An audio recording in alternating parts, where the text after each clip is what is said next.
That all right. We are live on all the video. So let's do it. Welcome.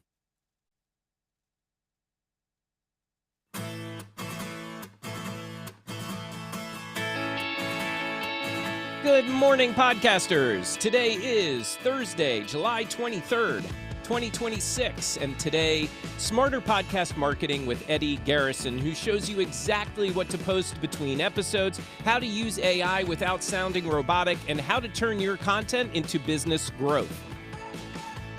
So if you're listening live on Clubhouse, hit the share button, top right-hand side of the screen, and share it however Clubhouse lets you. And if you're catching us via podcast, YouTube, etc., please share this episode with a fellow podcaster. And now give me about 30 seconds, and we'll get things rolling. Thanks for being here.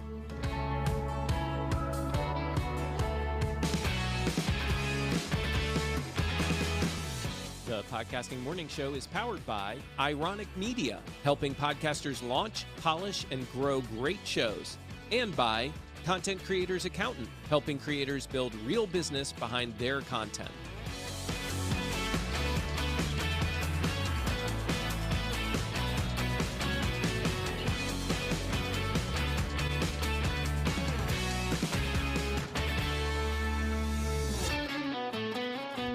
Good morning again, Podcasting Morning Show. Thank you so much for being here. I am your host, Mark Ronick, and currently on stage with me, we have Ralphie Stepp, BC Babbles, DR Fay, Phil Better, Sid Meadows, and also from the audience, Dan Schultz has joined us once again. Great having you up here as well, Dan.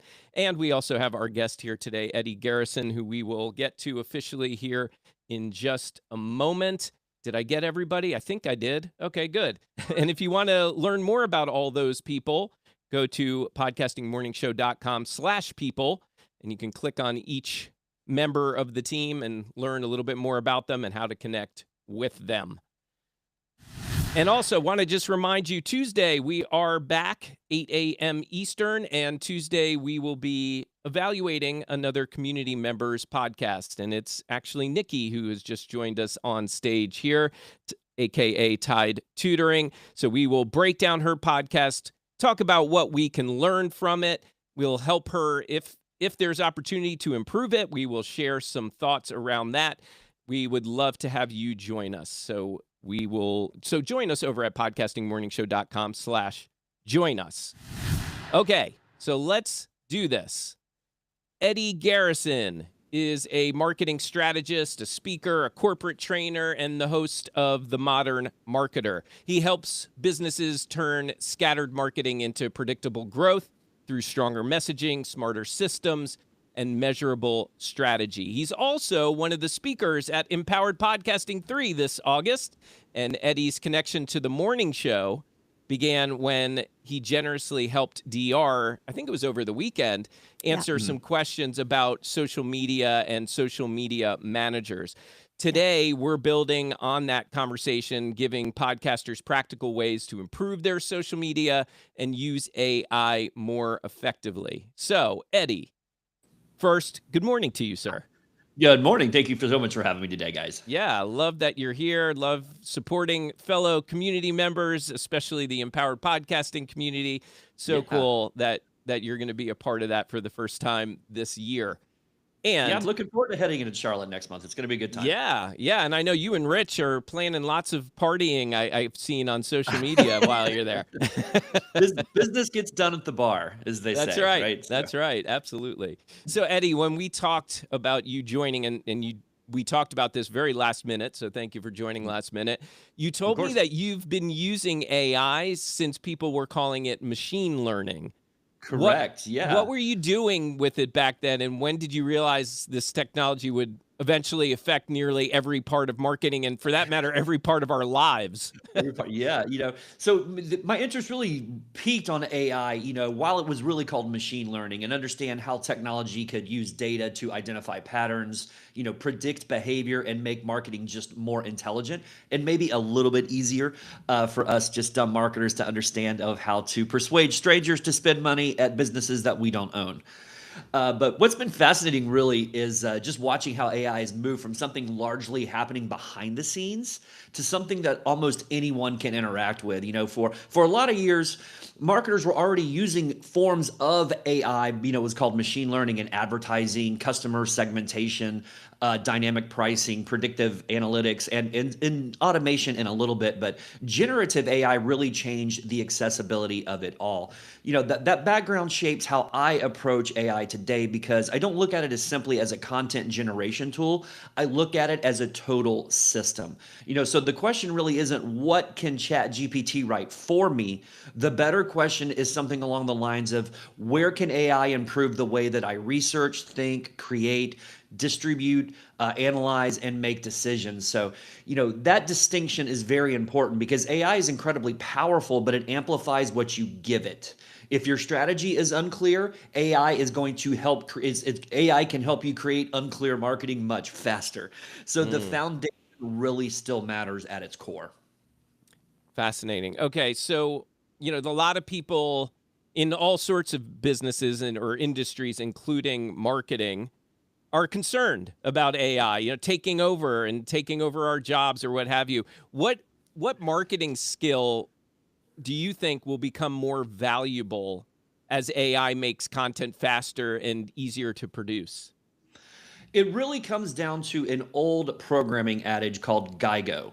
Garbage in, garbage out. But the opposite can be true. So good in, good out. So understanding really how to structure a prompt correctly to where the AI can read it more efficiently and produce better results for you is going to really streamline anything from an overall marketing strategy to creating social media posts from an individual podcast. So, being able to use like a podcast as what we refer to as keyhole content, you can take the transcript of a podcast, put it into an AI like ChatGPT or Perplexity or Claude or, whatever your favorite LLM is right now, and have it extrapolate from a transcript some quotes that can be tied to Canva, and it can create quote templates for you to be able to post on social media. It can also create YouTube short scripts from your transcript. Then you can tell it to create insert number here of social media post with this graphic and tie that to Canva, and it's automatically going to create those for you. And then it can take it a step further and it can schedule those posts for you as well. So just being able to understand the prompt structure engineering quality is the base of how AI is going to help you streamline everything across every system. Okay, I have to ask you about two things you just said in your answer there. First, I'm just curious, and I know we're going to get into AI a little bit more here, but you mentioned whatever your favorite LLM is right now. What's Yeah. your favorite LLM right now? I have stuck with ChatGPT. Now, I do use like Notebook LLM for a few things. We use Claude Code, obviously, for coding. ChatGPT for me is just one of I understand it a little bit more, and we have so much built into the back end through APIs and MCPs into our internal servers at work that it's very hard to migrate away from that. But Yeah. anything that I say when I refer to ChatGPT can really be used on any LLM right now. Yeah, I'm with you. I kind of feel like I've invested so much time and energy, and it has learned so much about me and my business and the podcast and the conference, et cetera, that it's really hard for me. I know there are all sorts of hacks and suggestions how to kind of move from one platform to another, but I just feel too comfortable where I am and kind of a creature of habit. So I'm with you Right. there. I don't want to break up with it. I feel Right. like we have a relationship, Right. you know? Right. Yeah, I'm with exactly. you there, DR. Absolutely. And the other thing you said in your last answer there was keyhole content. And I would love to understand what that is. Keyhole content, as a strategy, I guess, for lack of a better term, is you create one piece of content and then extrapolate many pieces of content from that. So that would be the keyhole. Like for many of your listeners out there, that's going to be a podcast. And for most of your viewers out there who are joining us and are actually doing this, they do video podcasts as well, I'm sure. So, you can take the one piece of content, create once, and then pull almost unlimited pieces of content out of it. So it's basically working smarter, not harder. All right. Okay. So I'm going to hand the baton to DR for a second Yeah. because, again, if it wasn't for DR asking this question on Facebook, we might not have had this interview today. So, DR, Yeah. go ahead and ask any questions.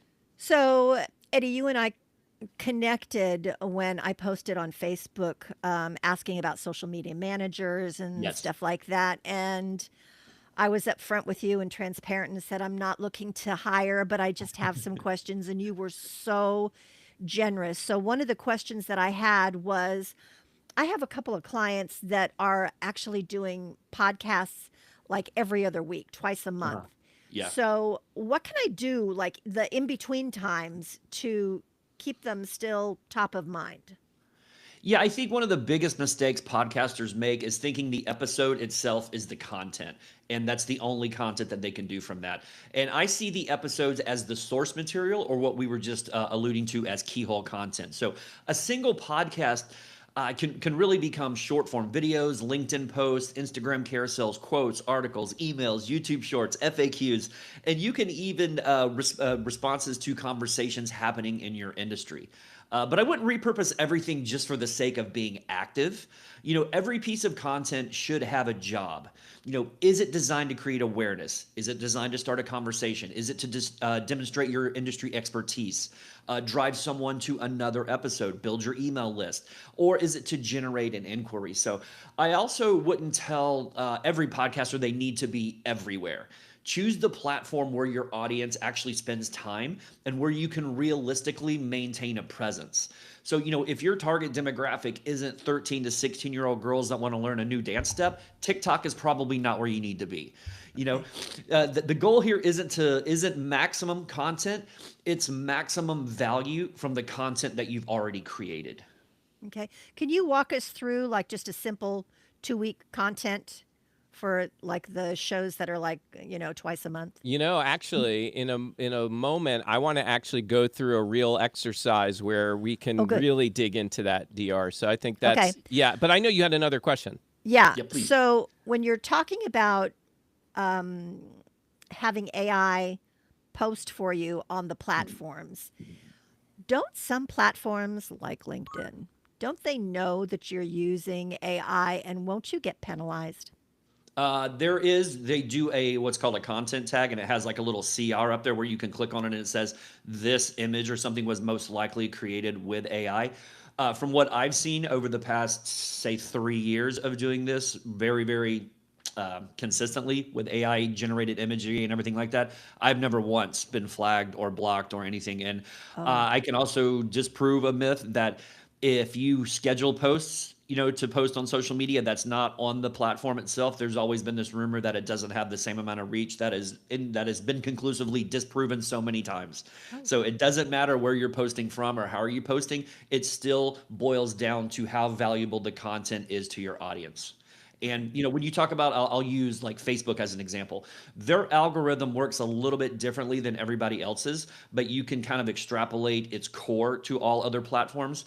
So they have what's called passive engagement and active engagement, and they assign a numeric value to every piece of content that is posted called a ranking signal. Now, Meta doesn't disclose what those numeric values are for obvious reasons, because everyone could just build around that. However, it's easy to extrapolate when you look back at all the content that you've posted, say, for the last 60 days or 90 days. And what I've determined is the ranking signals that are weighed the heaviest are shares, comments, and then everything else is not even a close third. So you could have a piece of content that gets 150 likes and maybe it only reaches 1,000 people. You can have a piece of content that has 10 shares and it reaches 10,000 people. So you want to make sure that when you're writing your content and creating your content from your podcast to post on social media, that it's very eye-catching and engaging for somebody to want to either share, comment, or save, because those are really the top three engagement pieces that most platforms' algorithms are looking for. Thanks. Okay, yeah. All right. And Ralph, you had a question. I do, Eddie. Good morning. Morning, I have Ralph. a question for you. Oh, great. I have a question for you because I honestly think that social media marketing has become oversaturated. What do you think about that? Because I honestly think it's become like modern day junk mail. And I feel like, I feel like there's so much of it that's coming at us from all directions that people are zoning it out. I'd love to hear your take on that. You know what? I would wholeheartedly concur on that. I see people in the marketing industry, I see businesses that are really just and I hate this term, but they're just posting slop. They're posting just to post. There's no value behind the message. There's no engagement that that really is behind any of the content. So I agree with you to where as a marketer I have to post quite a bit because I need to be in the in the public eye, if you will, to have my industry authority be rising all the time. But when we work with brands, we rarely post more than twice a week unless it's some type of like news outlet or somebody that needs to post every single day because they're actually putting out relevant news for a community or like a homeowners association or something like that. But I really like to only post twice a day, and those days are Tuesdays and Thursdays. And people are like, oh, you don't really have to do that anymore. I'm like, okay, well, we've backed this up with data from our end, and we know that Tuesdays and Thursdays are great. So I really like the fact that if you put in thought and if you put in your strategy and you understand your target audience, and the content that you post is going to be relevant to them, it's going to be engaging, it's going to be eye-catching, it's going to be important to them, that you will get through all of the junk mail, as you called it, Ralph. Yeah, and the thing is, I think that this is where AI sort of does content creators a disservice because it wants to promote so many social clips. I mean, everything we do is, I'll give you 5 social clips, I'll give you this and I'll give you that. But most of that stuff, Eddie, and I'm glad to hear that you're agreeing with me, is that it's just garbage. And people are just overrun with garbage. And so I think what I hear you saying, and I'm embracing this in my own content world, less is more.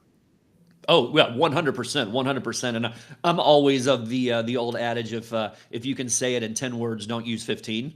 Because I don't like, there used to be this thing where it's like everybody's attention span is that of a goldfish. I don't think that is true. I think our attention span has shrunk because of this slop and this garbage that's been posted. When you have quality content that resonates with your audience, that will hold their attention. Yeah, that's why doom scrolling exists, right? Because there's just so much junk. And you're just flipping through until you find the one that provides the right dopamine hit for you, right? Exactly. It's the ones that are the most entertaining that you stop on. Yeah, I'm with you there. And to Ralph's point, well, I'm sorry, Mark. No, go ahead. Go ahead. Yeah, to Ralph's point about doing a disservice to creators, it really has, because I think that AI affords us some time limit. It takes the time that you used to have to create all this content, but everybody's using it, right? If you don't have genuine input in there, it's going to spit out the trash that we're all used to seeing in these doom scrolls. And you can spot this stuff a mile away in the fast-paced world. If it says that at the beginning, I know AI totally did that. And people don't even understand. They're copy and pasting this stuff, the responses from these LLMs. They're not putting any kind of personal touch, and they're not looking at the formatting. I can't tell you how many posts I see from major companies and big content creators that don't reformat the AI crap that they're generating from these LLMs. Yeah, you're telling me. I get so frustrated. I mean, even emails these days that I get from people, I feel I spot the AI generated ones. And I'm not talking about from the spammers. I'm talking about from real people that I normally communicate with. I saw one recently. I'm not going to call anybody's name out because I'm not that kind of person. I think it was Rich Perry in the audience here. I think it must have been Rich. It was not Rich. It was not Rich. But when they copied it from ChatGPT or wherever, they forgot to look what all they copied. And it said, if you would like for me to make this something else, and they posted that on LinkedIn. And I'm like, oh my God, what are you doing? Yeah, it's really sloppy. It really is. It's become the easy button for so many people. And I think that the automation of that has even made it worse. Yeah, an easy button doesn't mean good button. That is right? That is true. Yeah. So if podcasters, I'm curious, since we're talking about social media, if podcasters' social content gets good engagement, however we want to define that, but their show doesn't grow, where would you look for the disconnect? I'm a data-driven person, right? So if their social media content is hitting with their audience and they're pulling that content from their podcast, I would go back into their podcast and kind of look where the audience starts to drop off. So let's say that they have a 30-minute podcast and they look at, say, like maybe like the last dozen of their episodes. and they're dropping off at the 15 or 20-minute mark, maybe consider reducing your time of a podcast from 30 minutes down to 15 or 20 minutes. A lot of podcasters think that their show has to be an hour long for it to be like a real podcast. And I'm here to tell you that it doesn't. Right. And I'm not here to self-promote my podcast of any straight, but mine very rarely goes over 15 minutes. I want my podcast to be when somebody's in the gym riding a bike and they only have 15 or 20 minutes because they're just riding a few miles, or they're getting a workout in, or they're in the car driving to lunch back from the office. So it's more kind of like bite-sized, one piece of content that we're talking about that day. So I would definitely take a look at the data on the back end, because there's no reason to even waste your time if you're doing 30 to 45 minutes and people are dropping off at 20. So maybe your content could be reduced down to be more impactful in 20 minutes than trying to have to say, I have to have an hour-long podcast because that's what everybody else is doing. Yeah. All right. I know BC on Clubhouse here wants to ask a question. BC, stand by. I want to finish kind of talking a little bit about this social media stuff, and maybe that's your question too. So let me know in the chat what you want to talk about. I want to ask you, Eddie, what are some of the earliest signs that a podcaster has chosen maybe the wrong platform, right? No, and I'm talking social media. Yeah. So really understanding what we try to do for a client, and you can use this to your own advantage as a single podcaster, or even here on the morning show, is we put together something that is a derivative of Donald Miller's story brand framework, to where we bring up a buyer persona. We try to understand the internal struggle, the external struggle, and the philosophical struggle of the people that we're trying to talk to. Once we understand what their issues are, we make them the hero of all the content, because I'm here to tell you, nobody cares about your podcast. Nobody cares about your business. They only care how you can help their life get to a better or their desired state of success. So understanding the people that you're talking to and understanding what social media platforms they're active on. Because again, I mean, if you're trying to talk to like business executives or C-suite, they're not on TikTok, they're not on Instagram, they're not on Facebook, they're on LinkedIn, and they're in their emails. So an email newsletter, for me personally, was able to help grow my podcast, because what I would do was I would add it in kind of like in the lower third of the main body content to say, and all of mine content is geared toward the same thing, what we talked to about earlier in the keyhole content. So my newsletter for the week is going to be very similar to what I'm talking about in more depth in my podcast. I'm like, if you want more, click on this. So growing your email list, I always love that, because that's owned media. Your website is owned media.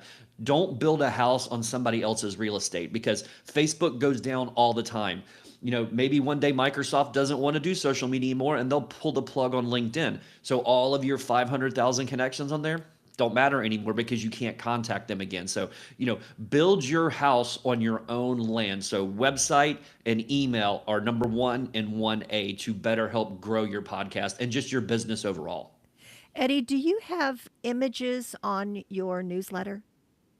Yeah, very, very, very few. I don't want I don't want the load time of the newsletter to bog down, especially if they're looking at it on a mobile device. Yeah, And if you're that's why I'm not asking. good at creating images for an email, it can actually skew the way the email is delivered.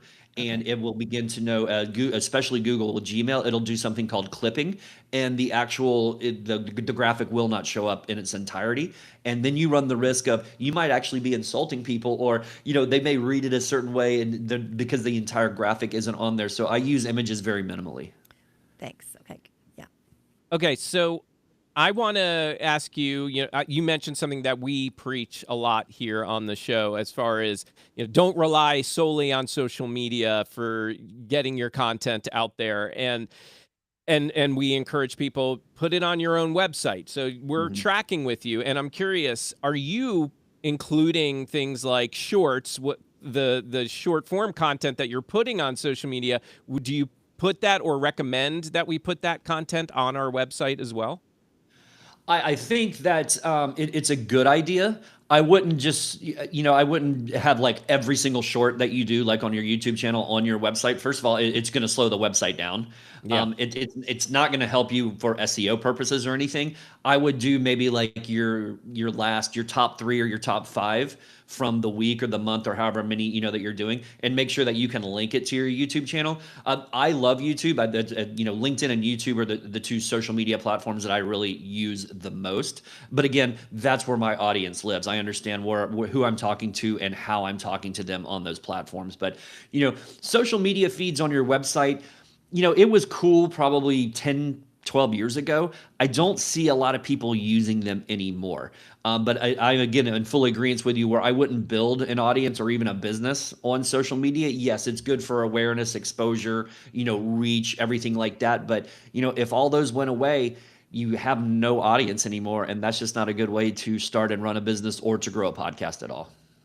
Got it. Thank you, Eddie. And let's go to BC. BC, you have a question. And BC, before you ask, I just want to say I see all of you here on stage that are maybe wanting to ask questions as well. We will try to get to everyone's questions here today before the hour is up.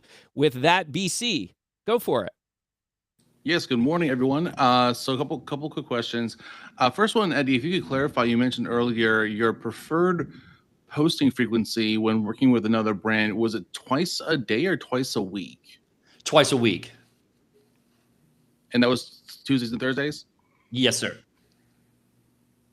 And my other question, and I like that you mentioned earlier about how people are just posting the quote unquote slop or not putting their personality into it. And I've come across some articles that talk about how it does sometimes cause us to feel less personable. And I'm wondering what your particular solutions are when you come across a client that has that habit already, and what you do to kind of work them out of it. Right. Yeah, that's a great question. Thank you so much. When we bring on a new client, we have an onboarding meeting and we ask them 10 very specific questions to come up with a buyer persona. And we do a lot of background on the company as well as the owner. And we come up with a language and tone strategy. And we leverage ChatGPT or, Notebook LLM, whatever LLM you'd like to use. And we generate what we call is a client profile. And in that client profile, it lays out exactly how the company wants to be, that wants to talk, how their tone and language strategy is, and more importantly, how we're using that tone and language strategy to communicate to their target audience or their buyer persona. So when we do leverage AI to generate copy, be it for social media posts, their website, their newsletters, it's pulling that information from that client profile, and that's coming directly from the horse's mouth when we do our onboarding meeting with our clients. So we make darn sure that when we are using AI to generate copy, it's pulling it from a good source, and it's not just pulling it from everybody else that's using ChatGPT or whatever LLM you're using. Because what people don't understand about AI is even when you're doing research, or if you think that you're creating original content on AI, you're actually not. It's going out on the internet and it's pulling information from anybody that's posted anywhere that has anything to do with that prompt that you're putting in. So the more context that you can put behind your prompt structures, the better the overall result is going to be. Love that. Thank you so much. Thank you. Okay. And I want to just remind everyone, we are going to get into more deeply into AI, so stay tuned on that. I just want to finish out this social media discussion. So if anyone has questions around social media, by all means, let me know and you can ask Eddie. But Eddie, I'm curious, we've talked a little bit about this here and there over the past couple months. What's working right now on social media? There's, and I'm not talking about dancing trends and all that. I'm talking about as far as a podcast goes, and if we're trying to promote our brand, our content, etc. What's really working? Because it used to be a few years ago, it used to be kind of that hard-hitting, I don't want to call it overproduced, but I'll just say very produced content. And I used to love making it. Like I used to be part of that trend, and I loved making it really pop. But now I'm feeling like that doesn't work anymore. And what I'm seeing more of is just kind of the more casual content where it's just the person on screen kind of leaning in and talking to you about whatever that topic is that they're talking about. But I'm curious from you, a guy who is living and breathing all this kind of stuff in the marketing world, what's working on social media right now? In a word, real. Because people are so over to what Ralph was talking about a little bit earlier, is this junk mail, AI slop, whatever you want to call it. It can make anything look as polished and professional as any television studio could do. But people are just inundated with this garbage that's just being put out there. So the more real, the more authentic that you can be, conversational, even episodic type of content. But as long as it's bringing the conversation to an ultimate goal of what you want your audience to see. But real is definitely in. And I'm going to come to Rez, who's on stage in just a second. So what's working? Actually, let me go to Rez because, full disclosure, totally lost my question. So I'm going to go to Rez, and then hopefully it'll come back. Rez, good morning. Go for it. Good morning, Mark and everybody. So when I'm hosting my podcast, there's always a part of my brain that's asking, what's the question I could ask right now that would create a viral social media clip? Like, I'm constantly looking for that moment that's compelling, surprising, suspenseful. And is that a good idea? Kind of a good, I know it sounds a little bit cheesy, but what's your take on that? So everybody wants to go viral on social media. That is a thing. Obviously, it helps everything. But what I try to preach to our clients and any kind of one-off consulting people that I might work with is going viral isn't a strategy. Viral is a little bit of just being really good at your craft and a little bit of luck. Now, I don't actually believe in luck at all, but going viral is really about something that one person finds so interesting that they want to share with so many people that they kind of have the same thought process on, and it just becomes this snowball effect. And going viral for people is on different levels, right? If you only have maybe a couple of thousand, followers on Facebook and your post reaches 50,000, that's viral to you. It doesn't mean that you have to reach 50 million people to be viral. But again, I would stress that going viral isn't a strategy. It is a great byproduct of putting out authentic, genuine, just content that resonates with your audience. So let me rephrase that question for Rez then, because I think sometimes we use the term going viral as really just a reference to the content itself really took off for us, right? Like maybe it didn't go viral in the sense of millions of views, but for our content, I think what Rez is getting at is, how do I create a piece of social media content by asking the right questions, or is that a good strategy to do? Yes, it is, and I think that what you would want to do is look at your content. Look at how your podcast is, and whatever the meaning of that show is, the ultimate goal of that episode. Come up and have AI help you with this. Come up with a very, very short script to do like a YouTube short or a Twitter thread or a Facebook post, and it needs to be very, very. It's got to be. I hate to use this term. It's got to be very clickbaity. And everybody stays away from that word. They think clickbait is bad. It's actually not, because it used to be called the hook, right? Clickbait is just basically a hook that gets people to look at your content. So if you can phrase it in a way that it's saying, do you have a problem doing this? Here are my 3 steps to make sure that you get to this goal in this, this amount of time. So make it very, very engaging, make it very hooky. And again, I hate to use the nomenclature clickbaity, but it really needs to be clickbaity to draw people in. And don't be afraid of that word clickbaity. Clickbait is not a bad thing. I'm more afraid of the word nomenclature. Nomenclature.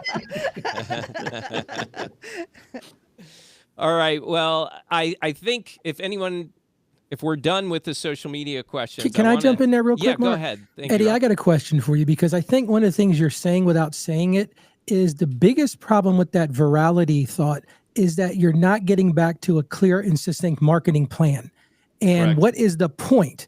And that's what I think a lot of people miss is like, okay, you can get seen by a lot of people, but if it's not driving back to the very purpose of why you're doing this in the first place, I don't want to steal the thunder, Eddie, but I think that's what you're really talking about is. Do you want to elaborate on that a little bit? Yeah, so being seen by more people doesn't mean that you're being seen by the right people. So if somebody is sharing your podcast that has nothing to do with what you're talking about, is that really a viral moment for you? Because it's not. Everybody should have a marketing strategy, even if it's just a one-page plan that says, okay, here are my goals.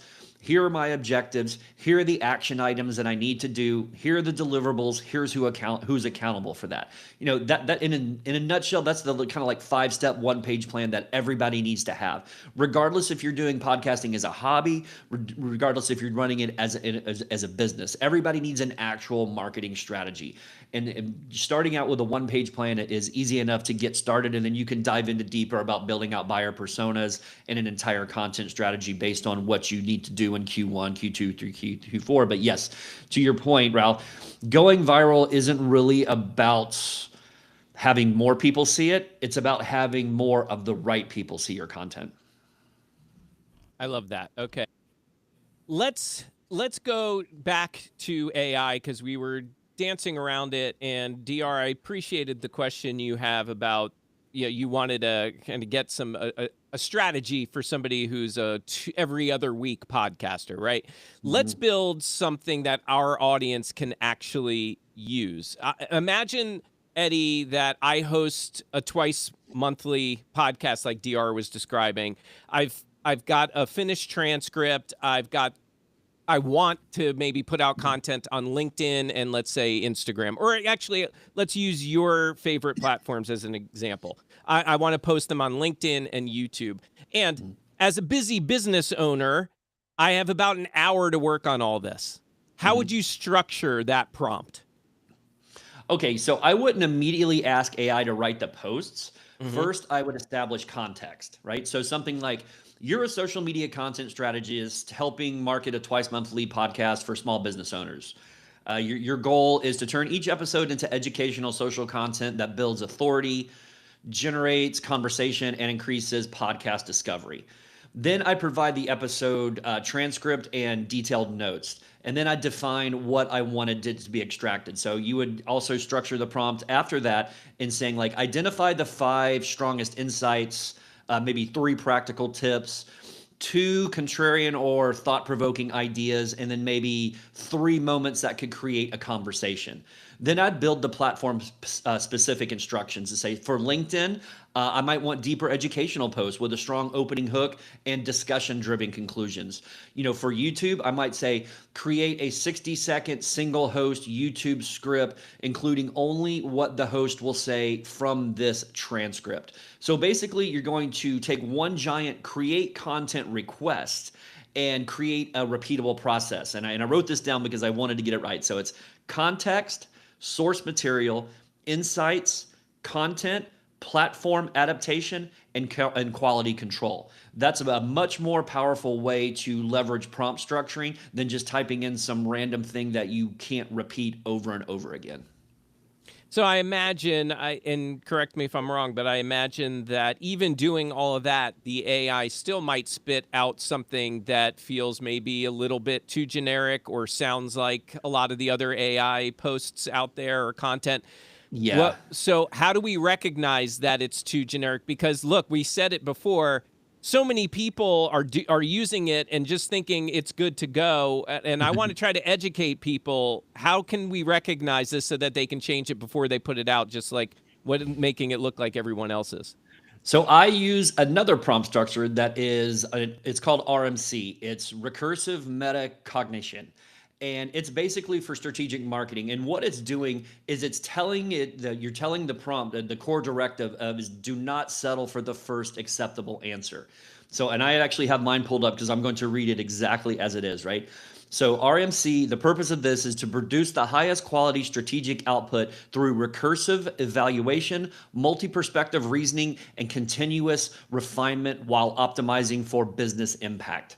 So don't settle for the first acceptable answer. Instead, analyze, plan, create, critique, improve, challenge, refine, validate, repeat until meaningful improvements no longer exist. Every iteration should produce a measurable, stronger result. That is the opening hook. That is the opening prompt of the core directive of recursive metacognition for strategic marketing. So RMC is something that I learned when I was studying sociology when I was in college. And it's basically telling it not to listen to the first response. It's to go back and analyze it, critique it, improve it, challenge it, refine it until the best possible solution is the output. Awesome. Okay, Ralph, I know you have a question, and before I do, go to you, Ralph.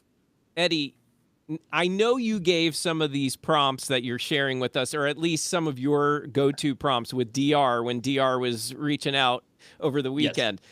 Is this something that you would be open to sharing with our community too? Is this something like, is there a link or something I can include in the show notes and you could share maybe out loud here?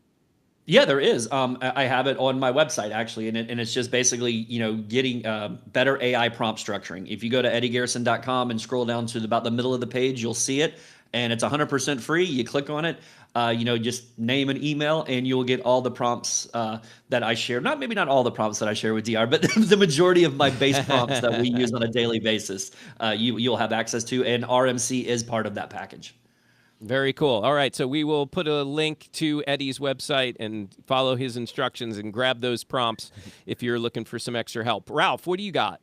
Yeah, Eddie, I just want to bring to everybody's attention, and I'm sure you're going to understand where I'm going with this. I pivoted away from ChatGPT about 2 months ago and went to Claude because Claude has this skill set that you can build.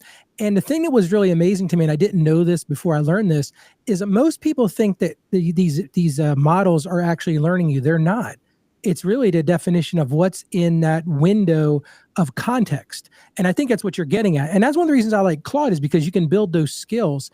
Is that what you're really getting at here is you've got to build that context window? Because I think a lot of people just think, well, I'm going to go into AI because it's going to know everything about me because it's already done these things for me. But that's not true, is it, Eddie? No, it's not. Yeah, you're 100% right. And ChatGPT has a very similar feature. They just don't call it a skill. And it's not actually in ChatGPT. So we use an API or an MCP to go look in our Google Drive and pull that context, where Claude is kind of all in one. But to DR's point, it's like, I don't want to break up with ChatGPT. We've been in this relationship for years now, and I would feel bad if I left. But any principle that I talk about in prompt structuring or being able to put buyer personas and context into your prompts, all of that is extrapolated into any LLM that you're using. But, again, it's the responses that AI generates are only going to be as good as the context and the data that you put in. Because like we mentioned before, if you don't give it context, it's just going to pull stuff from the internet that anybody can post at any time. And it's not going to be yours. It's not going to sound like you. And it's just going to create more garbage at a faster rate. That's all that it's doing. Okay, so let's get into that. Ralph, it's a great question because it was a great segue into where I wanted to go next here, because tools like Claude Cowork and now ChatGPT Work, right, which I've just started playing with ChatGPT Work, which my impression is from the limited experience with Claude Cowork, they're very similar. And these things can now work across our personal files, our apps, right, our connected accounts to complete multi-step projects. And I'm curious, how can podcasters actually use these tools to maybe save time, improve their marketing, accomplish work that they previously couldn't manage entirely on their own, or it took them a ton of time? And I'm asking you this question because I'm full disclosure again, I'm kind of intimidated by it. I don't know why, because my community knows me well enough to know I love using AI. I've been talking about it for longer than a lot of other people in this community have. Yet, for some reason, this co-work and work stuff makes me feel a little intimidated. So how can I use this to help save time, improve my workflow, et cetera? On the saving time bit, it can possibly help you create scripts at a faster rate. I don't know if you use a script on your podcast or not. I personally do. No? A little bit. A little bit? Yeah. On the time saving, I really don't, because I don't work with ChatGPT Work a lot. Like you, I've just kind of stepped my toe into it. I have worked with Claude Work and Claude Code in that instance. I tried once I do my podcast very segmented, and I let it, when I hit the record button, I wait 5 seconds, and then when I'm done talking, I wait 5 seconds. And I've been working with ChatGPT and ChatGPT Work to see if it can edit my podcast for me, to where I can just tell it to say 5 seconds before I start talking, 5 seconds after I start talking, clip those, and then string them all together. Because I don't really like the editing portion of podcasting. I don't know a lot of people that actually do, but maybe it can help you save time there. DR likes editing. I'll just send you my podcast and you can edit it for me. Yeah, I feel like, so what I constantly am told by other people who are using it, and actually I see Billy Thorpe is here in the audience, and he and I were texting last night a little bit about it because he's just gotten into it recently. And well, not surprisingly, but what's interesting about that conversation was Billy and I previously had been talking about him looking for a virtual assistant, and now he feels like he can use Cowork a lot more like a virtual assistant. And Yeah. I've tested this a little bit myself. For example, you heard me at the top of the show tease next week we're going to be doing this evaluation, where this is like an ongoing series that we do where we evaluate a podcaster's podcast and share feedback and share what they're doing well and what could be improved. And that particular series on this show is one of the biggest time sucks for me because it takes a lot of preparation, even though I have the team that's also helping out, listening and giving their feedback. And so what I did was I went into Cowork, again, with very limited knowledge of how to use it. And I said to it, do you remember the evaluation series that I prepare for every so often? And it said yes, and it gave me a little bit of a summary. And I said, I want you to improve this workflow process because it takes me way too long. And then it started going back and forth with me a lot like a virtual assistant might. It started asking me questions, trying to understand what are my goals, what do I want to accomplish. And before I knew it, it spit out probably 80% of my work for me. Yeah. I mean, like it prepared everything from really researching and analyzing the episode, even though I personally I feel this obligation. I'm going to go and listen and analyze it myself, but it still goes in and it starts suggesting, giving feedback, etc. But it's also prepared my entire outline, my rundown, etc. Like it just did everything for me on its own, accessing different things of mine and also accessing other things on the internet. So I guess all this to be said, is that how you're using it at all these days? Are you using it for stuff like that? Yeah, oh yes, 100%. Because I mean, I do have an assistant at work, and she's great, but she also leverages her AI as her own virtual assistant, and we work in unison together because we're working from the same LLM. We're working in the same AI agent, or we're working in the same customer project folder, in our LLM. So it's constantly learning from what we input into these folders and into these projects and in these agents. But it's also, using things that we run every single day to say, hey, go back and look in Q2's social media content. What was the highest performing content of May of 2026? What have you seen tail off in July of 2026? How can we bring that type of content back to be more engaging and ultimately get the customer to wherever that post is trying to get them, to guide them to. So, it's constantly thinking, and it also will just, you can run it on daily schedules. You can have time schedules. You can tell it to every Monday morning at 8 a.m. go into your project management tool and say, hey, what are my highest priorities today? What can you do to help me automate this process? How can I finish these tasks faster? So, using it in that light is a perfect way to start to begin to use an LLM as a virtual assistant. Yeah, I love that advice, Eddie, because I remember that used to be the advice I gave often when ChatGPT was newer to a lot of people. I used to tell it when they would come to me and say, Mark, how do I do X, Y, and Z using ChatGPT? My first answer would be, go ask ChatGPT how to do it. Yeah. Right? And that's the same thing. So I think the lesson that I'm hearing and I'm learning from you here is just, if you're intimidated by it, just go in and start asking it questions on how it can help you. It might not be perfect with all of its answers, but it might then, what it's done for me is it's helped my brain get moving and starting to understand, oh, okay, I could do this, I could do that. All right, now let me play a little bit more. So I appreciate. Hey, Mark, can I throw something in there real quick, though? Because you have to be careful what you just said, though, because so many people don't go back and read what it's giving them.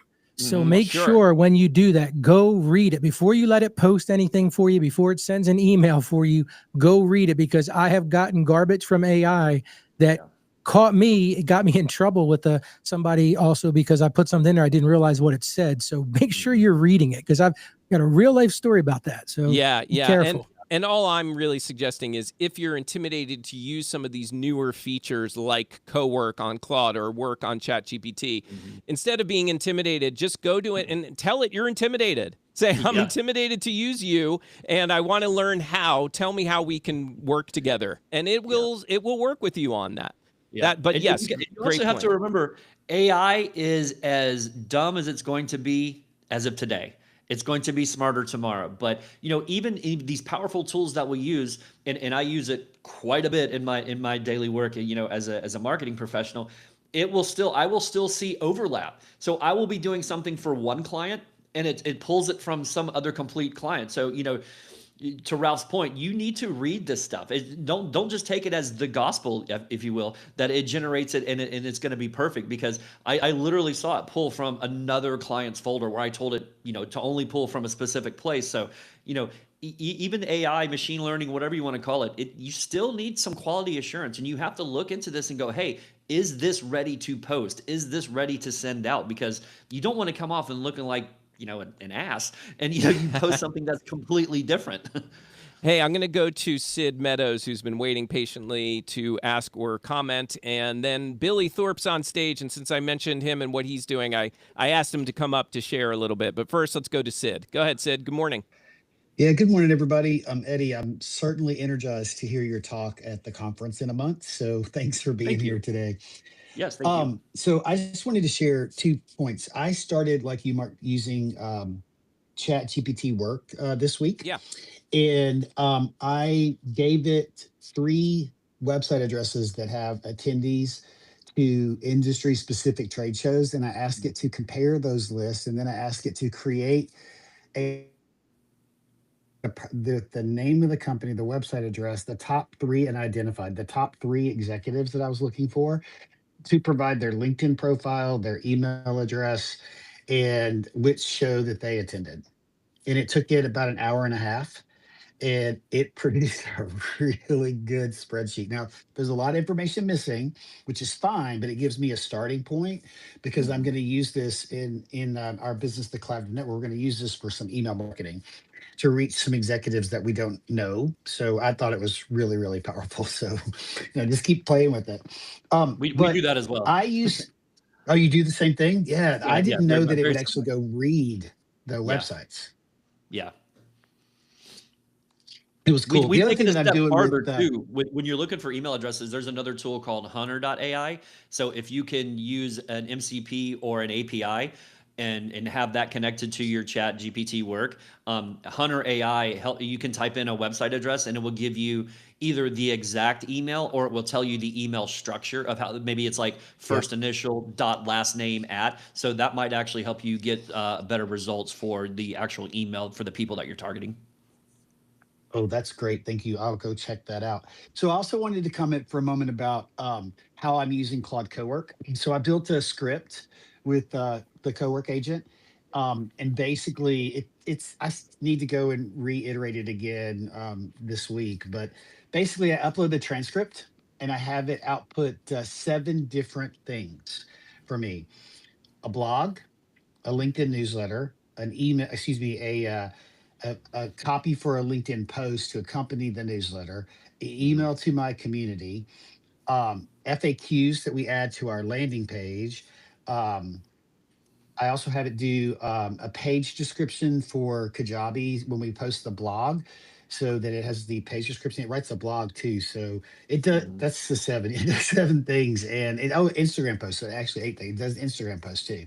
So, and I copy that over put it in our shared folder, and then I review it. I read every word of it. I change it as I feel it needs to be changed, remove all the M dashes and all that kind of nonsense. And then I let my editor know that it's ready, and she grabs the stuff that's important to her, and then I take it from there. So that tool allowed me to redeploy my marketing assistant to do other things that were more productive in my business, because these tasks she was doing, and it was taking too long. We were always Chinese fire drill on Sunday nights trying to make sure everything was done, and it really typically wasn't done. And so I pulled that work from her and I gave her other work to do. and decided to build this agent. And now I'm 4 weeks ahead with all of this content. So it just really revolutionized my workflow. That's great to hear. Yeah, that's very cool. And I'm curious on that point regarding Sid's 7 pieces of content there. Eddie, is it better to tell the AI to create all 7 pieces of content in one swoop, or should we have it be building it one piece of content at a time? Is there an advantage one way or the other? I tell it to I do break it down by platform specificity, just because I know LinkedIn posts can be a little bit longer than say a Facebook post can, and obviously if you're posting to something like Twitter, you need to put the constraint of 280 characters, and then tell it, oh, does it need to be a Twitter thread? And I will never call it X. I'm sorry, it's still Twitter, but I like it just to think all at once and say, okay, this is how I want my LinkedIn post. This is how I want my Instagram post. This is how I want, the Twitter thread to be. Now, when I do like a newsletter or a blog post, I break those out specifically because that's going to be a little bit more context, and I'm going to put a lot more constraints in there to where, I'm telling it not to use em dashes, not to use line breaks, make sure that you're only using contractions and don't do cannot, do can't. So you can tell it to do exactly what you want, and that's what it's going to spit out. Okay. All right. Very cool. I think I'm doing it right then. All right. That's cool. And I hate that AI has just like ruined the em dash because it really is part of being grammatically correct. But anytime that anyone sees an em dash, they automatically think it's AI generated. Yeah. Yeah. I mean, there's no question about it. I always think that even if you're using it and not AI, I'm thinking AI did it. Yeah. All right. So before we wrap up, I do want to ask you one more question, Eddie. I want to pause real quick because I said I was going to do this. Billy he's just started using Claude Cowork. And Billy, I'm going to ask you not to do this in 6 minutes like the voice message you gave me last night. Instead, if you could condense that to maybe 2 minutes, I would love for you to share how you automatically started making a little bit of cash by using Cowork. Well, first of all, I blame ADHD, Mark. It's not me. For the 6-minute message? If you don't want answers, don't ask questions. No, I'm just kidding. Yeah. So my friend told me about Claude Cowork, and I was like, okay, I'll check this out. And so I got in there, and I built a digital product, several digital products within one, so like a bundle, a couple of freebies. So those are like just PDF downloads. And then I was like, oh, I could use this to do product research for my Amazon influencer business, find highly qualified products, examine other high level influencers in the program, see what they're doing. So I built a Chrome extension. I say I built, I didn't really do anything. I just said, hey, Claude, this is what I think I need to be doing. And so, anyway, so I got all that. I'm scraping data about different products. And then also having Claude automatically compare the data I scrape with like a program within inside Amazon called Creator Connections. And so that's cross referencing and then spitting out a high quality product list to me. And I have already thousands, probably 3,000 highly qualified products to make, to build relationships with brands or to buy or whatever. So that was pretty cool. But yeah, the digital product, I built the majority of it in like 3 days, sold a beta, like 10 seats for like this. I should call it like a test group or a feedback group or something. I call it a beta group for whatever reason.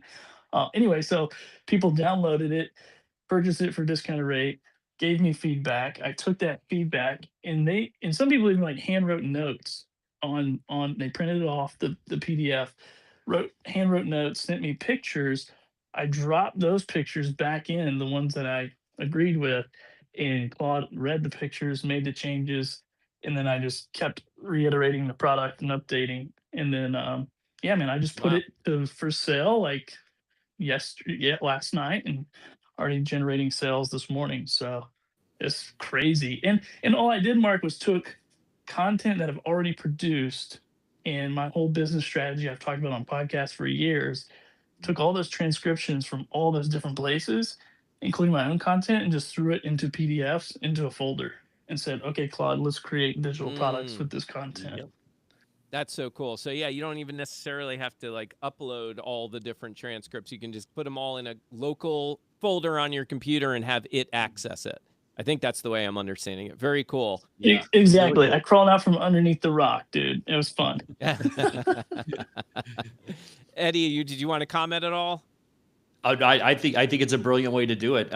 We are doing that for clients, not to actually build products, but to understand and try to get a little bit more competitive advantage over their direct competitors, to where, we're scraping their websites to find out, what their back end, not their back end, but like where they're seeing the most traffic. We're trying to be able to pull, what they're using for SEO and AEO keywords to see where we can maybe leverage that, low-hanging fruit, if you will, to make sure that they're getting cited in AI overviews, or they're getting, in a knowledge panel, or they're trying to rank in the top 5, on Google's first page. Because one thing for us is SEO still is a huge thing for our clients, of being discoverable when people are looking for things. And now that there is AEO, which is, just people typing into ChatGPT as they would in Google, you want to be cited, because back in the day before AI, if you were ranking in the top 15, you were going to be on page 1 of Google.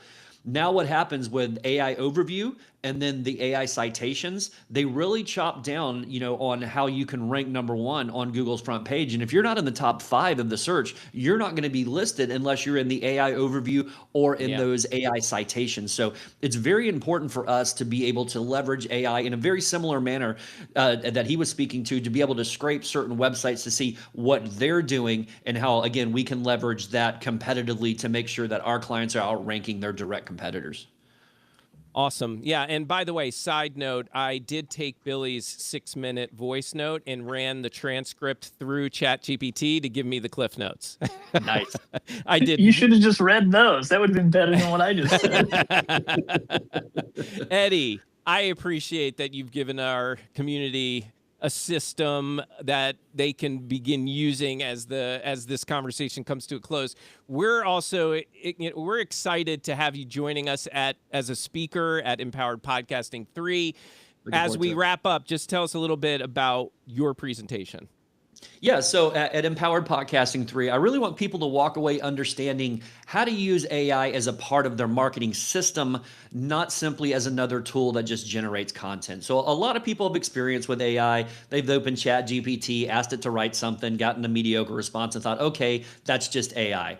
We're going further than that in this talk. So we're going to look at how to provide context, structure your prompts, preserve your expertise and voice, and build repeatable workflows around what you're already creating.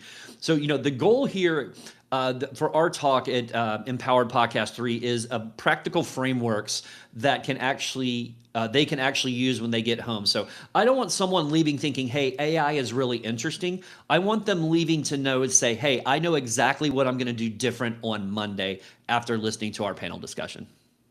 Awesome. I can't wait to see you there. Can't wait to sit through that talk as well. So many talks, and I'm not sure how I'm going to get to all of them, but somehow I guess that's what the video's for, thanks to Junaid Ahmed. But Eddie, thank you so much for joining us today. I'm so glad we were able to work this out on such short notice. Yeah, go to Eddie Garrison. Yeah, you're welcome. Go to eddiegarrison.com and learn all the different ways you can connect with him, and of course get that free prompting guide as well. Eddie, thank you again. Appreciate you. Thank you so much, guys. I really enjoyed it. Yeah, and so programming note for you, if you are sad that we will not be on tomorrow, we actually will be back tomorrow. Not doing a live show, but we're going to play an encore presentation of this past week's Empowered Podcasting Live with speaker and creator partner Jessica Schiller. So that will come out around the same time that the podcast always does, each and every day. So check that out tomorrow afternoon at podcastingmorningshow.com. And until Tuesday, make it a great day, everybody. Take care.